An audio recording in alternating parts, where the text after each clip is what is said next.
আসসালামু আলাইকুম ভিউয়ার্স। আজকে আপনাদের সাথে শেয়ার করব রাঙামাটি সম্পর্কে। রাঙামাটির সেই আঁকাবাঁকা পাহাড়ের ভেতর দিয়ে যে পথটা, কাপ্তাই লেক, রাঙামাটির ঝুলন্ত ব্রিজ, শুভলং ঝর্ণা, আরও অনেক কিছু। যেতে যেতে আপনাদেরকে বলে দেই, আজকে আমার ট্যুরটা ছিল একটা গ্রুপ ট্যুরের মাধ্যমে। আপনারা চাইলে গ্রুপ ট্যুরের মাধ্যমে আসতে পারেন বা পার্সোনালিও আসতে পারেন।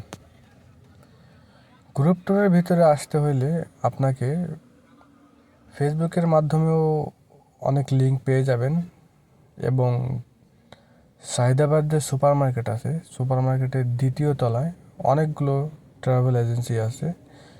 তারা বেসিক্যালি এই গ্রুপ ট্যুরের কাজগুলো করে থাকে। তাদের সুদক্ষ গাইড দ্বারা ভালো একটা ভ্রমণ উপহার দেয়। তো আমি আসছি সায়দাবাদের থেকে, সায়দাবাদ সুপার মার্কেটের দ্বিতীয় তলা থেকে। আমার প্যাকেজটা ছিল হচ্ছে Dhaka Rangamati Dhaka non AC bus. সকালে থাকবে খাবারের জন্য ডিম খিচুড়ি, দুপুরের প্যাকেজে থাকবে চিকেন, আলু ভর্তা, ডাউল, পর্যাপ্ত পরিমাণ যতটুকু লাগে আপনার ভাত।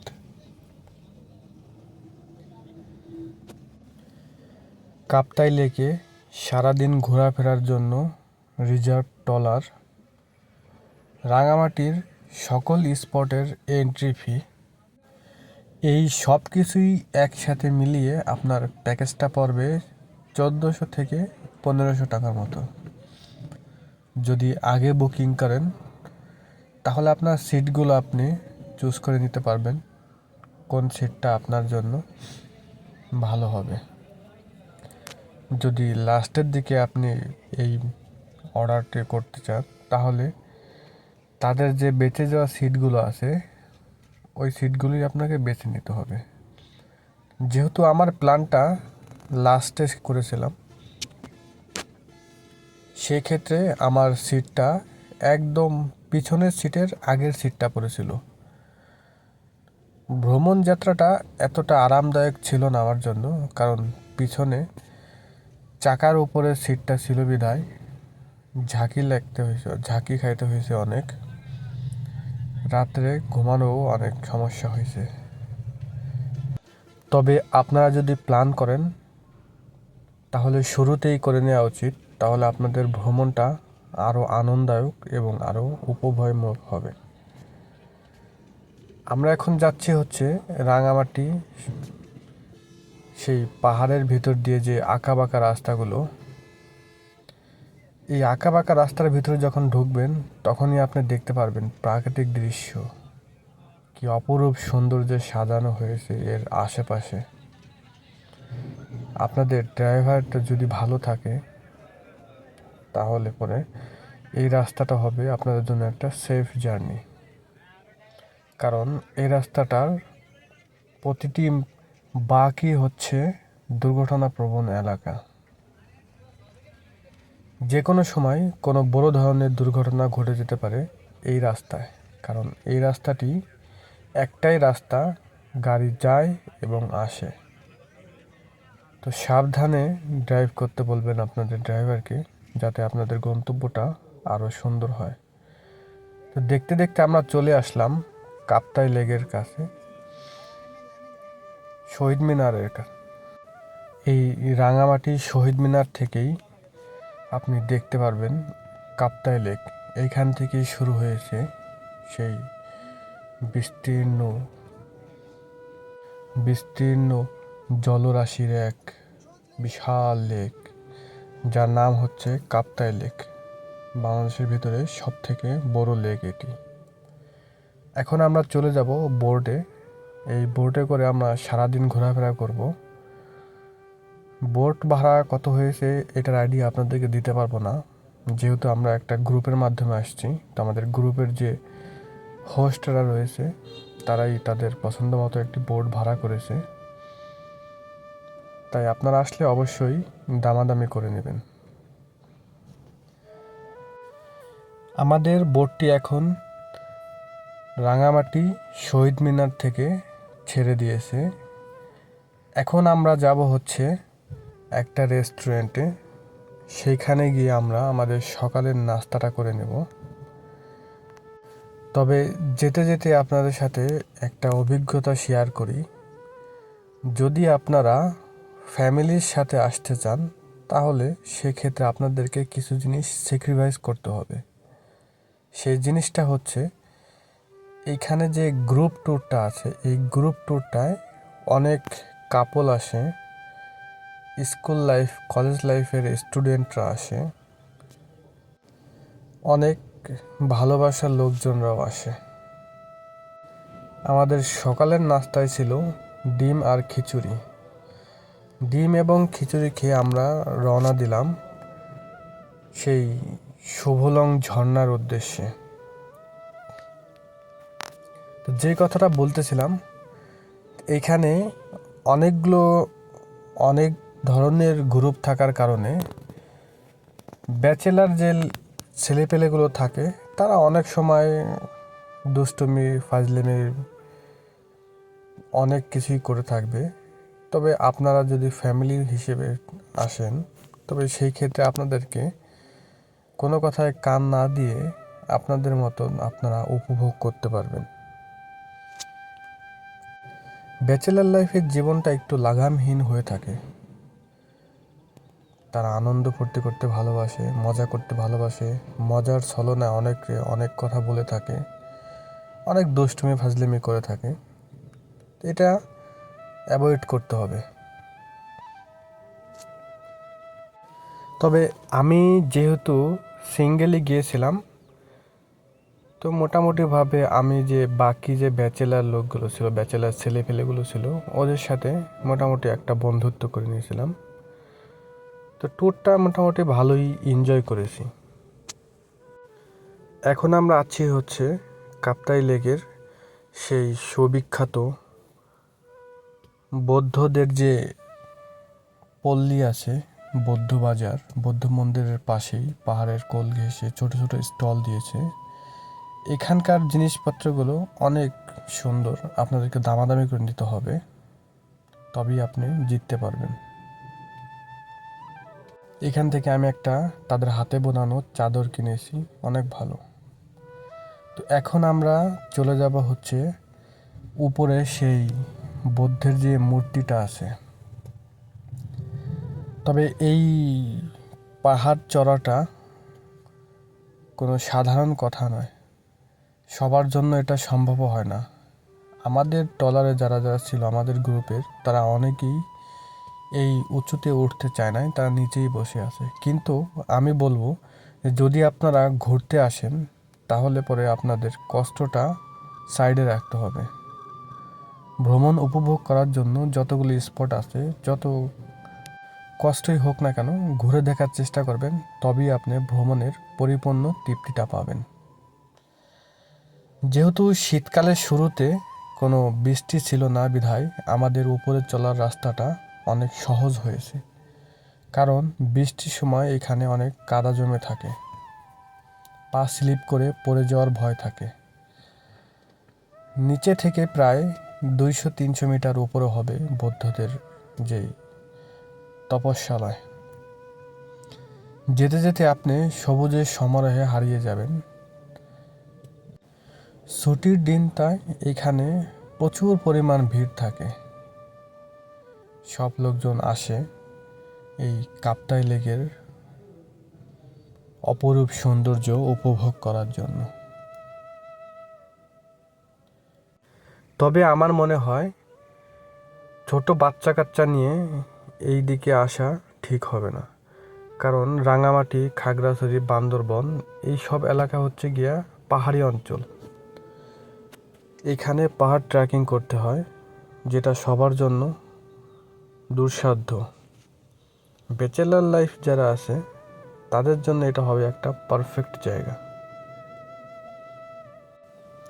এই এলাকাতে আসলে অবশ্যই কোনো একটা ভালো ক্যামেরা নিয়ে আসবেন।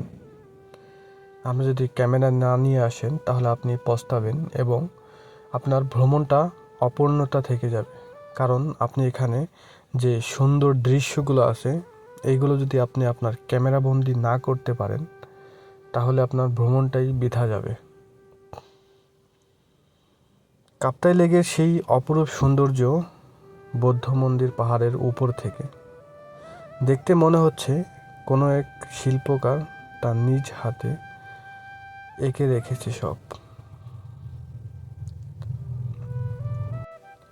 তবে এদিকে ঘুরতে আসতে হইলে আপনাকে তেমন কোনো খাবার বা পানীয় ক্যারি না করলেও চলবে, কারণ এখানে কিছু দূর পরপরই ছোট ছোট দোকান আছে যেখানে আপনি পেয়ে যাবেন পানি, হালকা পাতলা খাবার, আনারস, ডাব, পর্যাপ্ত পরিমাণ খাবার আছে। তবে দাম তুলনামূলক কিছুটা বেশি। বেশি তো হওয়ারই কথা, কারণ এত দূর তাদের নিয়ে আসতে হয়। এখন আমরা চলে আসলাম বৌদ্ধ মন্দিরে সেই বৌদ্ধের মূর্তির কাছে। এই বৌদ্ধের মূর্তিটা অনেক উঁচু। ক্যামেরাতে অতটা বোঝা যায় না, কিন্তু সামনাসামনি দেখতে পারলে আপনারা বুঝতে পারবেন যে কতটা উঁচুতে গোল্ডেন কালারের রং করা। মনে হচ্ছে সেই বৌদ্ধের মুখ সব পর্যটকদের স্বাগত জানাচ্ছে। তবে আমার মনে হয় যে গ্রুপ ট্যুরগুলো আছে এদের যে প্যাকেজের এন্ট্রি ফিটা এইটা তুলনামূলকভাবে অনেক কম। কেননা ঢাকা থেকে রাঙামাটি আপনি যদি কোনো একটা নন এসি বাসেও আসতে চান সেক্ষেত্রে আপনার ভাড়া কমসে কম 700 থেকে 800 টাকার মতন পড়বে। এরপরে গিয়ে আপনাকে কাপ্তাই লেকে ঘোরার জন্য একটা এক্সট্রা ট্রলার ভাড়া করতে হবে। সকালের নাস্তা, দুপুরের খাবার, সকল পর্যটক স্পটগুলির এন্ট্রি ফি সমস্ত কিছু মিলিয়ে আমার মনে হয় না আপনি 2500 টাকার কমে সারতে পারবেন। সেক্ষেত্রে ওনারা 1400 থেকে 1500 টাকা নিতেছে। আমার মনে হয় এটা সস্তা একটা বাজেট, যে কোনো কেউ চাইলে এই বাজেটটা অ্যাফোর্ড করতে পারে।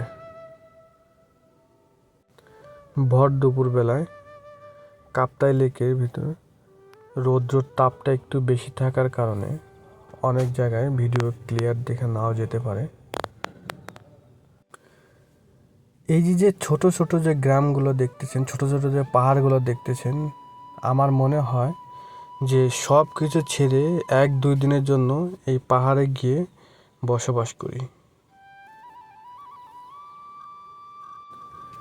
পৃথিবীর এই সৌন্দর্য প্রকৃতিটা গভীর থেকে উপভোগ করি। আপনি চাইলে পরে এখানে আপনার অনেক রিসর্ট আছে। এই কাপ্তাই লেকের ভিতরে যে ছোট ছোট পাহাড় আছে সেই পাহাড়ের ভিতরে অনেকগুলো রিসর্ট আছে। আপনারা চাইলে পরে এই রিসর্টেও থাকতে পারেন।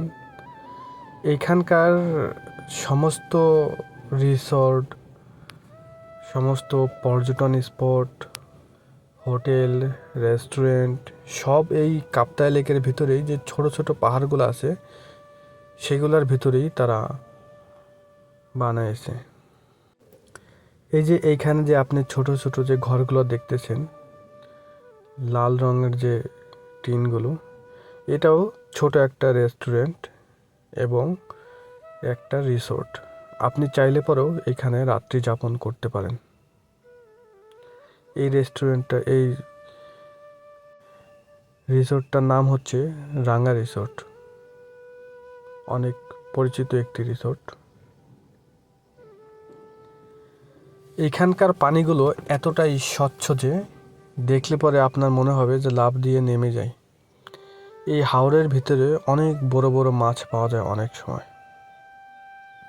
এই কাপ্তাই লেকটা এতটাই বড় আর এতটাই মুগ্ধকর পরিবেশে সাজানো যে সমস্ত কিছু ভিডিও ধারণ করা সম্ভব হবে না।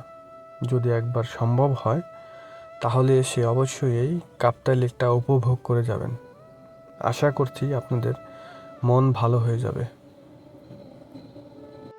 যতদূর চোখ যায় কাপ্তাই লেকের পানি, মাঝে মাঝে ছোট ছোট পাহাড়। যতদূর চোখ যায় আপনি দেখতে পারবেন বিস্তীর্ণ জলরাশি, পাহাড় এবং আকাশ।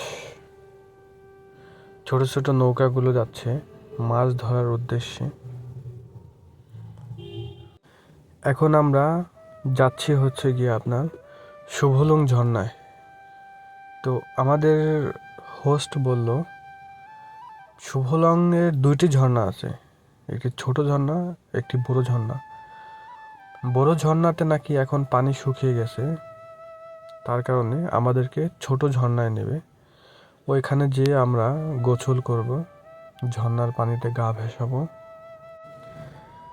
আপনারা রাঙামাটি ভ্রমণের ক্ষেত্রে অবশ্যই গোসলের জন্য এক্সট্রা কাপড় চোপড় নিয়ে আসবেন, তা না হলে অনেক বড় একটা ভুল করবেন। আপনারা এসে যদি গোসল করতে না পারেন তাহলে আপনারা এই কাপ্তাই লেকের পরিপূর্ণ ভ্রমণটা উপভোগ করতে পারবেন না। আর এখানকার যে পানি, যে ঝর্ণা, এগুলো দেখে যদি আপনি গোসল না করতে পারেন তাহলে আপনি আপনার নিজেকেই দোষারোপ করতে থাকবেন। তো আমরা এখন চলে এসেছি ঝর্ণার কাছাকাছি। এটা হচ্ছে গিয়া শুভলংয়ের ছোট ঝর্ণা। যেহেতু এখন শীতকাল শুরু হয়ে গেছে, পানি একটু কম পড়তেছে। আমার পিছনেই হচ্ছে কাপ্তাই লেক। এই ঝর্ণার থেকে পানি পড়ে এইখান দিয়ে বেয়ে বেয়ে ওই কাপ্তাই লেকে যে মিলিত হয়। এখানে আমরা সবাই গোসল টোসল শেষ করে এখন আমরা রওনা হয়েছি লাঞ্চ করার উদ্দেশ্যে। একটা রেস্টুরেন্টে গিয়ে সবাই লাঞ্চ করব। লাঞ্চ করার পরে আমরা চলে যাব রাঙামাটির সেই প্রধান আকর্ষণ, যেটি ঝুলন্ত ব্রিজ। আমরা চলে এসেছি রাঙামাটির সেই ঝুলন্ত ব্রিজে। সবাই ফটোশ্যুট নিয়ে ব্যস্ত।